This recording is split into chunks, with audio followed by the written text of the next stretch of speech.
galataan fuula isaa dhaabachuun anaaf isinirraa barbaachisa. Nama gammade namni gammade Waaqayyoon galateeffata. Nama kamiitu immoo gammada. Maaltu immoo nama gammachiisa. Amma yoona kana madam tokko madaamiin loltee ijoollee keenya tokko madaamiin loltee aaranii du'anii jiru.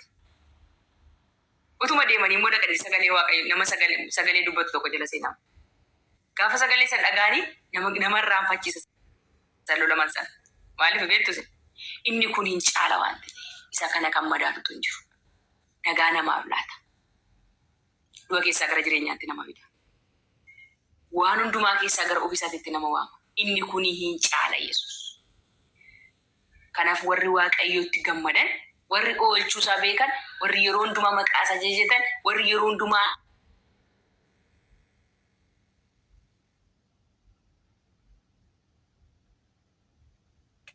oolchuu isaa baraniiti. Oolchuu Waaqayyoo namni beeku yeroo hundumaa galateeffata.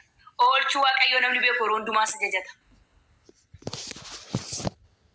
Afaan isaa irraa namni Waaqayyoon galate gaafa hundumaa Waaqayyoon galateeffatu afaan isaa hundumaa Yesuus sababiin isaa Yesuus waan hundumaa keenya. Iddoo kanatti maaliif akkas jedhee laftis kan harka isaatiin tolfamte tulloonni harka isaatiin tolfaman wanti uumamni hundinuu jiru kun harka isaa keessa jira. Harka eenyu keessa harka Waaqayyoo irra jira. Kanaaf nuti fakkaatti qabnaare waan dachee kana irratti fakkaatti qabna hin qabnu. Maaliif wantoonni ta'an kun hundumtuu dachee biqiloonis beeladoonni kun hundiniyyuu taateedha. Nuniin garuu Waaqayyoo yeroo nutti fudhate iddoo nuuf laate sa'atii nuuf laate yeroo nuuf kenne gadi taa'etu akka nu barbaachisutti qubni kun hin barbaachisa. Ijjiin barbaachisa. Nyaarri hin barbaachisa, harki hin barbaachisa itti yaadee taa'etu nu tottolche. Itti yaadee. Ni galeera. Itti yaadeetu Waaqayyoo nu tottolche. Kanaaf gammachuun keenya olaantummaa Waaqayyoo nu laate irratti gammaduu qaba.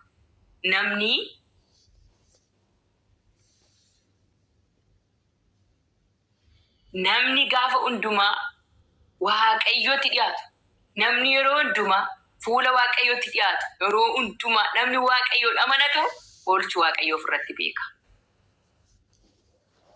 Oolchuu Waaqayyoo ofirratti beeka. Yeroo tokko Finfinneedhaa gara Naqamtee galaan jira, gara Laggaatti deebi'aan jira. Tulluu irraa gadee maal jedhama laata yaa Waaqayyoo. Finfinneedhaa baanii geedoo natti fakkaata. Tulluu irraa gadee tokko irraanfachuu baadhee. Achitti galaa jira. Baay'ee ariifataa jarjaraa deemaa. Shufeeriin nu baatee fiigu kun. Oolchuu Waaqayyoo kamittiin akka beenu. Baay'ee ariifata baay'ee. Galgaluma gaafa rafee jedhee abjooyeef ofitti abjoodheeni utuun iddoo rafee jiru sanaati. Maatii warra bira jiru biraan ba'inan maatii kotti dawwaleenan akkasidha waan ta'uun beeku garuu naa kadhadhaa waan akka kanaan ofirratti argee hin jira abjuu godha jedheen maatii kotti nima. Dhugumadha kun dhugaa Waaqayyooti. Waa'een abjoodhe immoo juma kotti ni arga. Achi booda irraan gadees nagahee namichi baay'ee caatii kana humnaa ol nyaata makiinaa naayiruufiidha. Baay'ee tokko jira makiinaa kun.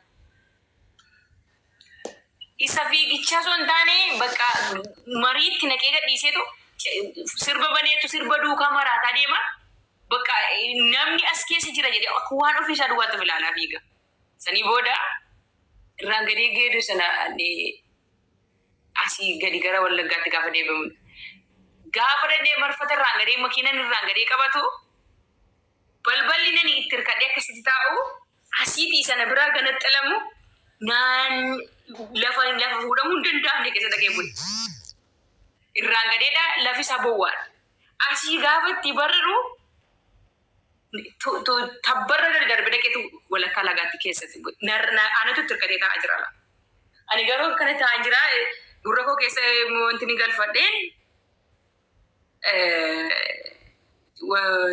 erfoonii gashadhee tanaan akka kanatti duubatti hirkadheen faarfannaan dhaggeeffachaa deema lallaba dhaggeeffadhaa lallaba raajii masaratiin lallabanii dhaggeeffadha liivii isa dhaggeeffachaa jira guyyaan isaa guyyaa roobii Ani isa citee dhaqee lakkee kee bu'ee sin agarree namoonni nagarana jiran hundi isaanii irra darbee lafatti gadi galabbataman. Inni kaan addana isaa dhiigee inni kaan dhiisaa kana citee isa kaan ilkaantu cabe.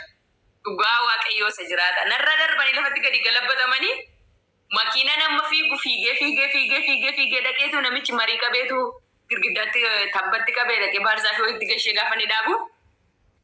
Mastaawotii fuula duraarraa harca'e. Amma kana inuman ta'a lafa simbuunee chuma keentaa wanta taa'aru simbeekon. Wanti waaqayyoo laakkasidha. Waan taa'aru narganii jechuun nan ilaala garuu wanti ta'aa jiru kunnaa fi wantichi naa galaan jiru. Yeroo dhaqee mukatti qabee dhaabee mukatti kish gadi fuula duraan gadi dhaqee marii keessaa buqqifate ana chuma keentaa. Mucittiin jirti jedha inni ilaalu dhufu ammaas akka ta'e namni akkamitti kanarra darbee lafatti gad dhangalee simbeeku. Dhugaa waaqayyooti kun 2014. Akkamitti namni akkatti akkana kufeessi ani hin beeku. Gaafa makiina dhaabbattu ani sutuma dinna akkuma sila taayitiin kee gadi bu'e. Ati jirtaa jedhanii namoonni isa jaartolii baay'ee harki isaanii kun caccabee lafa kakaasanii dhufanii lubbuun kee jiraa jedhan anamu waan ta'e iyyuu hin beeku la. Maal takka sammuu koo na dabarse sagalicha dhaggeeffachaa jirtu sammuu kee ana kee haa fuudhee ta'ee ani maal akka ta'e hin beeku. Dhugaa waaqayyoo isa jiraata. Achi booda baay'ee tokkoon garramsiifate gadi bu'ee taa'ee hammi jiru isa makiinaa keessaa achi keessa viidiyoo na waraaba. Jirtaa hundumtuu ishee kana bichaatan ishee kana bakka akkamitti akka isaan dubbatan si garuu waaqayyoo maaliif godhe kana yeroo itti oolchuusa akka dubbattuuf waa godha waaqayyo. Dhugaa waaqayyooti.